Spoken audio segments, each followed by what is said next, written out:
In the summer of 1968, Olympic runners Tommy Smith and John Carlos placed first and second in the 200-meter sprint.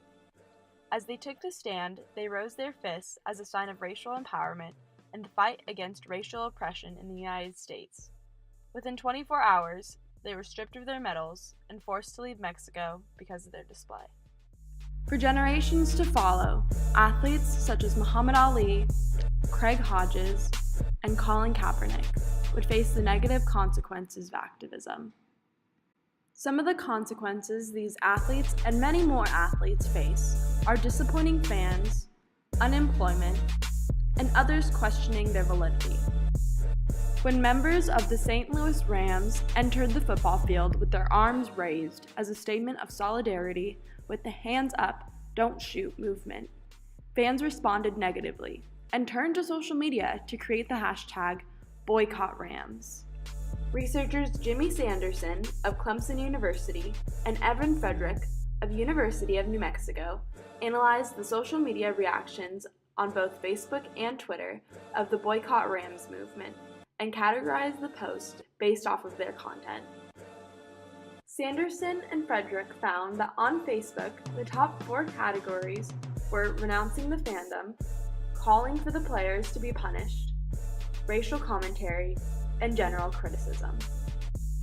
Meanwhile, on Twitter, the top category by far was calling for the punishment of the players. Next was racial commentary, general criticism, and attacking the players. With the lack of fan support, advocating for social progress becomes even more difficult of a choice for athletes to make. As a result, teams and brands address fan concerns by not playing, firing, and even blackballing players. In the article, An Exploratory Study of Black Male College Athletes' Perception on Race and Athlete Activism, one athlete states, "You don't really want to put your opinion on anything, because you don't want to be criticized, or in turn, maybe, if they say something about the company, about the workers back in Asia, we might, take their contract away."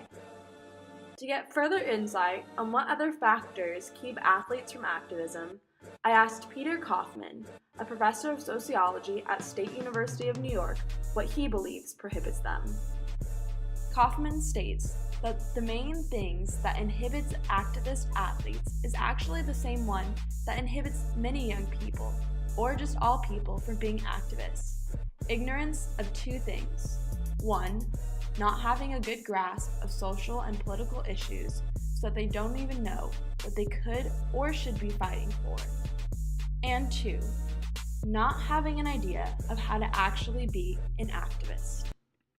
The third consequence of questioning the validity of athletes' opinions is what I believe is the most damaging and the most influential in prohibiting athletes from speaking up for what they believe in.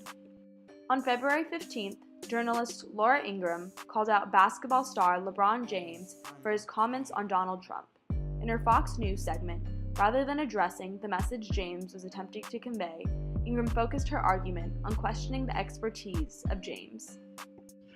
You're great players, but no one voted for you. Millions elected Trump to be their coach. So keep the political commentary to yourself, or as someone once said, shut up and dribble. Despite Ingraham's degrading comments, many responded directly to Ingram's statement, "Shut up and dribble," and made the effort to provoke even more conversation about important racial and social issues in the United States. We will definitely not shut up and dribble. I would definitely not do that. I mean, as basketball players, we're really supposed to shut up and dribble, but I'm glad we do a little bit more than that. Thank you, Academy, for this amazing honor. Why would she say specifically what she said, knowing how it would be received, how it would be interpreted, and ultimately how inflamed it would become? It's because she didn't care, didn't give a damn at all. In the end, isn't that the real problem?